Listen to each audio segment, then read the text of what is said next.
Assalamualaikum warahmatullahi wabarakatuh, Sobat Nyubi TV dimanapun saat ini Anda berada. Dalam kesempatan kali ini, Nyubi TV akan membahas seorang tokoh akhir zaman yang begitu dikenal dan selalu menjadi pembicaraan, Al-Masih Ad-Dajjal, seorang tokoh maestro dalam hal tipu daya, seorang yang akan memimpin dunia dan mengaku sebagai Tuhan. Sehingga di dalam berbagai banyak ruang dari obrolan kita selalu membahas tentangnya, tentang masa kedatangannya. Adakah dia sudah berada di tengah kita sekarang? Adakah dia sudah muncul? Dengan melakukan sebuah analisis, penulis akan mencoba membahas tentang ini dengan tentu saja hanyalah sebatas analisa dan bukan merupakan sebuah kebenaran. Besar harapannya apa yang Nyubi TV sampaikan dapat bermanfaat dan menambah sanah wawasan kita, sehingga jika dirasakan demikian maka tidak ada salahnya untuk Anda menekan tombol like dan subscribe serta menyalakan tanda loncengnya untuk selalu mendapatkan update terbaru dari setiap video yang akan Nyubi TV unggah kemudian.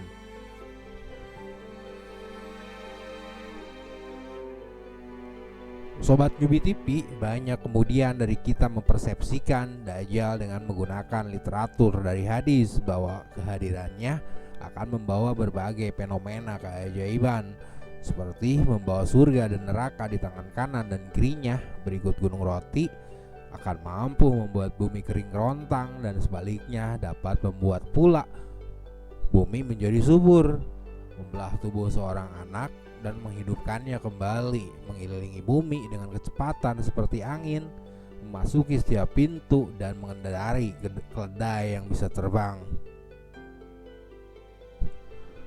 Tanpa bermaksud mengabaikan tentang hadis-hadis yang menyebut tentang hal itu, bukan berarti penulis tidak meyakini keterangan hadis. Keyakinan penulis hanyalah kemudian bisa jadi bahwa bahasa hadis adalah bahasa kias sebagai sebuah simbolisasi yang menuntut kita memikirkan teka-teki tersebut dan memecahkannya.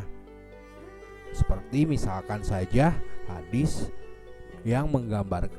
menggambarkan keledai yang bisa terbang dengan panjang telinga sepanjang 80 hasta sebagai pesawat terbang, atau bagaimana huruf kafaro yang tertera di kening Dajjal tidak bisa dibaca oleh semua orang.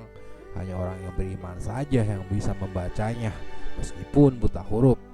Yang itu kemudian bukan berarti akan benar-benar ada tulisan kafaro di kening Dajjal, karena mana mungkin orang yang buta huruf yang beriman dapat membacanya sementara yang lain tidak. Sehingga dari sana penulis berkeyakinan bahwa untuk melihat dan mengenali Dajjal maka yang dibutuhkan adalah mata hati meskipun buta huruf. Jika seandainya analisa ini benar, lalu bagaimana kita bisa mengenali Dajjal? Sobat Nyubi TV, kita kemudian menemukan sebuah hadis riwayat Imam Muslim yang menyebut Dajjal akan diikuti oleh 70.000 orang Yahudi dari Isfahan.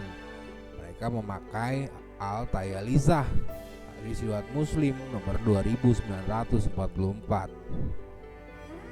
Sehingga atas dasar keterangan hadis itu kita kemudian menemukan bahwa Dajjal kelak akan memimpin orang-orang Yahudi dari kota Isfahan, Iran. Lalu adakah bangsa Iran termasuk yang akan mengikuti Dajjal? Sobat Nyubi TV, tentu saja ungkapan itu tidak lantas menjadikan Iran sebagai bangsa yang digolongkan akan mengikuti Dajjal, karena bangsa Iran adalah bangsa Persia, bukan bangsa Yahudi, dan yang akan dipimpin oleh Dajjal adalah bangsa Yahudi yang tinggal di Isfahan, salah satu kota yang ada di Iran. Karena dulu bangsa Yahudi yang terusir dan diperbudak oleh bangsa Babel kemudian diungsikan ke sana dan tidak pernah kembali lagi ke tanah asalnya. Dan ingat, hanya 70.000 orang Yahudi saja yang akan dipimpin Dajjal, bukan 80 juta warga Iran yang Persia itu. Lalu mengapa Dajjal akan memimpin umat Yahudi? Sobat Nyubi TV, maka untuk menjawab itu tentu kita harus kembali untuk melihat gelar Al-Masih yang digunakan Dajjal bahwasannya gelar atau istilah itu adalah sesungguhnya merupakan kata serapan dari bahasa Ibrani yang diarabkan, di mana kata asal dari Al-Masih itu adalah Mesias, yaitu seseorang yang terpilih yang dijanjikan akan diutus untuk memimpin bangsa Yahudi kembali kepada masa kejayaannya dan memimpin dunia dari Yerusalem. Sehingga atas dasar keyakinan orang-orang Yahudi tentang Mesias yang mereka telah tunggu selama ini, maka sangat wajarlah jika kelak di kemudian hari Dajjal akan keluar dari kota Isfahan untuk memimpin orang-orang Yahudi yang tinggal di sana dan membuat mereka percaya bahwa yang telah mereka tunggu-tunggu selama ini telah datang.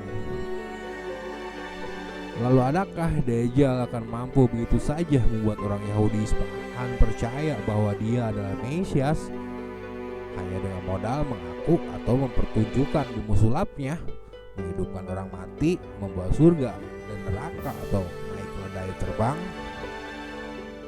Sobat Nyubi TV, tentu tidak semudah itu membuat bangsa Yahudi percaya Mesias yang mereka tunggu telah datang. Karena sebagai Mesias yang benar saja, Nabi Isa ditolak dan tidak diakui sebagai Mesias. Karena sesuai janji yang mereka yakini, Mesias haruslah menjadikan mereka pemimpin dunia dan membangun kembali kejayaan Haikal Sulaiman dengan Yerusalem kembali menjadi milik mereka. Sehingga atas dasar itu, maka tidak cukup bagi Dajjal untuk membuat percaya orang-orang Yahudi dengan hanya mempertontonkan ilmu sulap, melainkan Dajjal harus mampu merebut kembali tanah Palestina dan Yerusalem khususnya, sebelum kemudian negara suci Israel harus dibentangkan pula dari mulai sungai Mesir hingga ke sungai Efrat, dan kemudian menjadikan bangsa Israel perlahan-lahan memimpin dunia dari sana.